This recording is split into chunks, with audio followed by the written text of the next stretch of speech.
Hello dear students, welcome to my YouTube channel Ajay Chaurasi HLB। आज के इस वीडियो में आप पढ़ेंगे समुच्चय में परिमित समुच्चयों में अवयवों की संख्या पर आधारित परिणाम। हमारा दो या दो से अधिक समुच्चय दिए हुए हैं, उनमें अवयवों की संख्या दी होगी, तो यूनियन में, इंटरसेक्शन में और उनके अलग अलग अवयवों की संख्या में क्या संबंध होता है।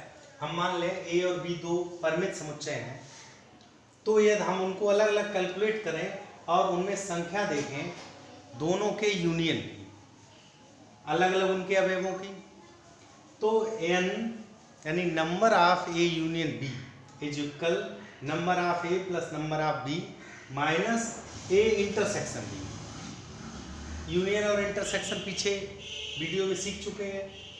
इसी तरह यह तीन अवयव, तीन समुच्चय दिए हो ए बी सी, तीन परिमित समुच्चय हों तो उनमें इस तरह का संबंध होगा n यानी कि number of A union B union C, तीनों का संग समुच्चय, n A number of A number of B number of C, n A intersection B, A और बी में जो उभयनिष्ठ पद हो, बी और सी में जो उभयनिष्ठ पद हो और सी और ए में जो उभयनिष्ठ पद हो, इनको घटा देंगे और तीनों में जो उभयनिष्ठ हो उसको जोड़ देंगे, तो यह सूत्र बनता है। इस पर आधारित मैंने दो तीन सवाल लिए हैं, इनको आप देखेंगे। टोटल 4 क्वेश्चन हैं जिनको आप हल करने से हम आपको साधारण सूत्र से और वेन आरेख से दोनों से बनाना सिखाएंगे। थोड़ा आपको ध्यान से समझना है कि ये किस तरह आएगा। तो देखिए पहला सवाल है हमारा, इन्होंने कहा यदि ए तथा बी दो समुच्चय इस प्रकार हैं कि ए यूनियन बी में 60, इसका मतलब हमारे क्वेश्चन दिया A union B is equal 60, A में 32 तो N A is equal 32, B में 36 तो एन बी इज इक्वल 36। तो ए इंटरसेक्शन बी में कितने अवयव होंगे? देखिए पहले सूत्र पे जाइए, आपका N A union B is equal N A plus N B minus N A intersection B. Intersection B को इधर ले आओ तो आपका सूत्र हो जाएगा N A intersection B is equal N A plus N B, यह उधर जाएगा तो माइनस हो जाएगा ए यूनियन बी, मान रख दीजिएगा। तो देखिए एन ए का मान है 32 plus 36 minus A union B हमारा 60 दिया है, 68 माइनस 60 दैट्स 8। तो 8 अवयव हमारे उभयनिष्ठ अवयव होंगे, यानी उनका इंटरसेक्शन होगा। इसी तरह हम दूसरे क्वेश्चन को देखते हैं। दूसरे क्वेश्चन में दिया है एक समूह में 40 व्यक्ति हिंदी, 20 व्यक्ति अंग्रेजी तथा 10 व्यक्ति दोनों विषय पढ़ते हैं, तो कितने व्यक्ति कम से कम एक विषय पढ़ेंगे? यानी कि मुझे कॉमन निकालना, कॉमन का मतलब इंटरसेक्शन। तो इस क्वेश्चन को आप दो प्रकार से सीखेंगे। देखिए सबसे पहले हम दूसरे क्वेश्चन पे यह देखते हैं, इन्होंने कहा एक समूह में 40 व्यक्ति हिंदी पढ़ते हैं, तो एन हिंदी, हिंदी का एच ले लो 40, 20 व्यक्ति अंग्रेजी एन इंग्लिश, ये हो गए आपके 20, 10 व्यक्ति दोनों पढ़ते हैं, दोनों मतलब दोनों में कॉमन है, तो कॉमन है तो इसका मतलब हो गया एन हिंदी और इंग्लिश का कॉमन इन इंटरसेक्शन। ये हमारे 10 व्यक्ति हैं, 10 व्यक्ति दो, कितने व्यक्ति कम से कम एक विषय पढ़ेंगे? अब कम से कम एक विषय का मतलब कम से कम यानी कि या तो हिंदी में हो या इंग्लिश में हो, तो हमारा क्या हो गया यूनियन। तो हमको फाइंड आउट करना है एन एच यूनियन ई, ये हमको फाइंड आउट करना है। तो देखिए दो प्रकार से हम देखेंगे, एक तो वेन आरेख से, देखो इस तरह का वेन आरेख आप बना लीजिएगा। चूंकि हिंदी और इंग्लिश दो विषय हैं, तो एक हो गया आपका हिंदी का, एक हो गया इंग्लिश का, थोड़ा सा ध्यान से समझिएगा। यहाँ पर इन्होंने कहा हिंदी के 40 और इंग्लिश के 20 और दोनों में 10 है, तो ये आपका 10 हो गया 10।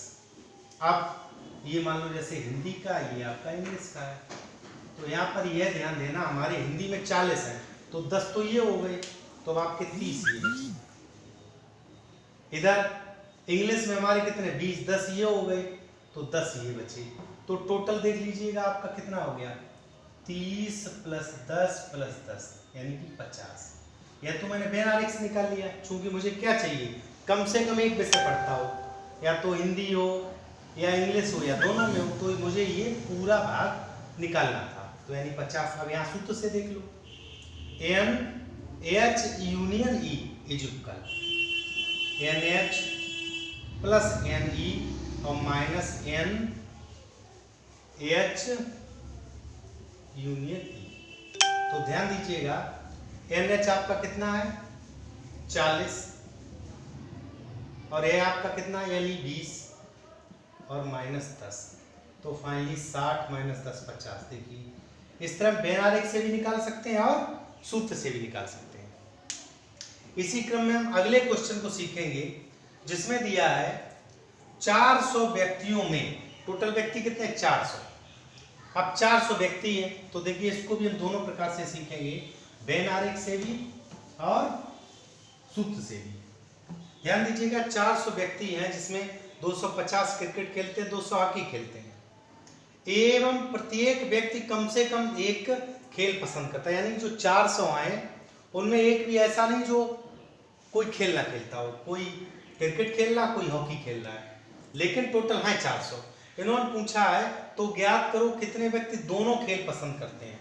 दोनों, अब दोनों का मतलब कोई ना कोई एक खेल खेल रहे हो, तो देखिए कम से कम एक खेल तो सब खेल रहे हैं। यहाँ पर ध्यान दीजिएगा टोटल व्यक्ति हमारे 400, पहले बेन आरेख से चेक करते हैं फिर हम सूत्र से देखते हैं। देखो टोटल व्यक्ति हमारे कितने हैं 400, तो ये जो समष्टि समुच्चय है वो हमारा 400 का है। अब इसी 400 को आपको अलग अलग डिवाइड करना है, यहाँ अलग लिखने की अवस्था नहीं है, केवल समझना है। ये आपका अब 400 व्यक्ति है, एक है क्रिकेट और हॉकी, तो क्रिकेट का C ले लो, हॉकी का H ले लो। तो इन्होंने कहा है 400 व्यक्ति में से 250 क्रिकेट खेलते हैं और 200 हॉकी खेलते हैं, टोटल 400 है। तो 250 और 200, और यहाँ ये भी कहा एवं प्रत्येक व्यक्ति कम से कम एक खेल पसंद करता है, यानी कोई छूटा नहीं है। तो दोनों में कॉमन कितने हो गए 50। तो इधर आपका चूंकि क्रिकेट का 250 था तो 200 ये रह गया और 150 ये रह गया। इन्होंने ये कहा कि कितने व्यक्ति दोनों खेल पसंद करते हैं, तो हमारा कॉमन देखिए ये कितना आ गया 50 आ गया 50। तो ये 50 दोनों खेल पसंद करते हैं। ये तुम्हारा बेन आरेख से हो गया। अब ध्यान दीजिएगा हम सूत्र से कैसे निकालेंगे। टोटल हमारा 400 है, इसका मतलब उनका संघ समुच्चय, जो संघ समुच्चय है यानी कि दोनों का union, N cricket union hockey, ये है 400। एन क्रिकेट का 250, एन हॉकी का 200। मुझे चाहिए दोनों खेल पसंद करते हैं यानी एन सी इंटरसेक्शन एच, तो वही ऊपर की तरह सूत्र लगा देंगे कि N C plus N H minus N C union H मान रख दीजिएगा। तो देखिए 250 प्लस 200 माइनस 400, फाइनली आपका आंसर 50 आएगा। तो चाहे तो आप बेन आरेख से करके दिखा दें या सूत्र से दिखा दें।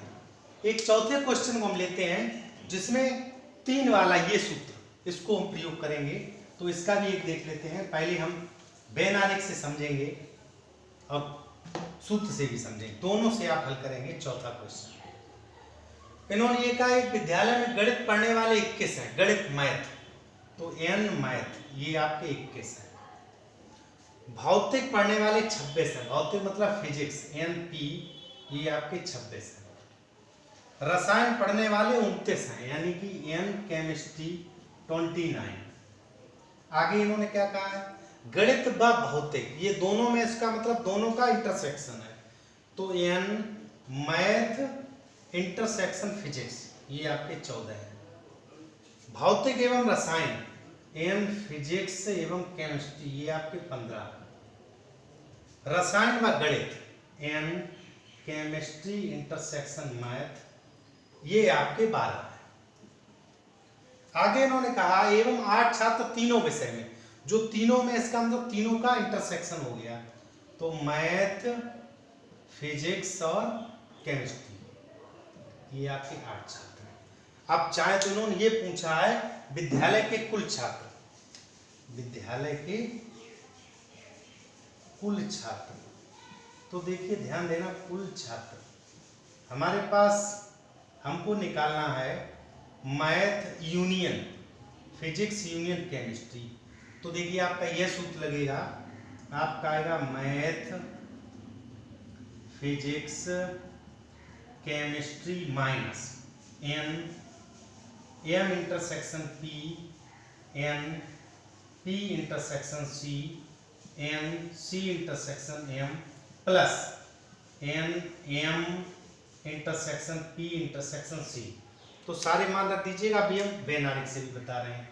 देखिए आपका 21 प्लस 26 प्लस 29 माइनस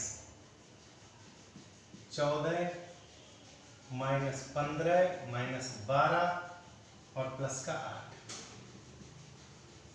तो देख लीजिएगा, अब आप इसको घटाएंगे तो देखो हमने इनको सबको जोड़ दिया, आपके जुड़ने वाले हो गए 1 7 9 7 16 और 8 24 2 2 4 2 6 2 8 माइनस 4 5 9 2 11 2 3 4 41। तो ये आपका आ गया 3 4, तुम्हारा 43 आंसर आ गया। अब ध्यान दीजिएगा, इसी को अगर हम बेन आरेख से करते तो थोड़ा हम इधर बता दे रहे हैं, अगर हम इसको बेन आरेख से करते तो हम किस तरह करते वो भी आप देख लीजिएगा, बहुत ही सरल है। इस चौथे क्वेश्चन का बेन आरेख, चूंकि ये 3 वाला है इसलिए इसको थोड़ा ध्यान से समझिएगा। ये आपका पूरा विद्यालय हो गया, इसमें आपका 3 प्रकार का कंडीशन है, तो 1 2 और 3। ध्यान दीजिएगा, अलग अलग नाम दे दो, मैथ फिजिक्स और केमिस्ट्री। अब यहाँ ध्यान देना, तीनों में जो कॉमन है, कॉमन आपका 8 है, 8 ये हो गया, तीनों में कॉमन। उसके ऐसे देख लो, तीनों में से पढ़ने वाली 8 है। बात करते हैं मैथ और फिजिक्स की। मैथ और फिजिक्स में 14 है, तो ध्यान दीजिएगा मैथ और फिजिक्स में आपस में कितने हैं 14। तो ये 14, तो देखो 14 ये आपके हो गए, टोटल हमारे मैथ में 21 है। तो इस तरह देख लो, ये जब 14 है तो यहाँ पर ये 8 तो पहले से है, देखो 8 दोनों में है, और टोटल हमारे कितने हैं 14, तो 6 ये रहेंगे। फिजिक्स और केमिस्ट्री में 15 हैं, 8 पहले से हैं तो ये 7 रहेंगे। केमिस्ट्री और मैथ में 12 हैं, 8 पहले हैं तो ये 4 रहेंगे। अब मैथ में टोटल हमारे 21 है, 8 4 12 6 18, तो आपका कितना बचा 3। फिजिक्स में आपके 26 हैं, 8 6 14 7 21 और 5 26। केमिस्ट्री में आपके 29 हैं, तो 4 8 12 और 7 19, तो 10 बचे। अब इन्होंने कहा टोटल कितने छात्र, तो देखिए टोटल इनका कर लीजिएगा, 3 6 9 4 13 और 8 21 10 31 और 7 31 और 7 38 और 5 43। तो देखिए टोटल हमारा कितना आया, 43 है, वही आंसर आ गया। तो इस प्रकार हम इस तरह के क्वेश्चन को बहुत आसानी से सीखते हैं। अगले वीडियो में हम आपको सिखाएंगे डी मॉर्गन थ्योरम। धन्यवाद।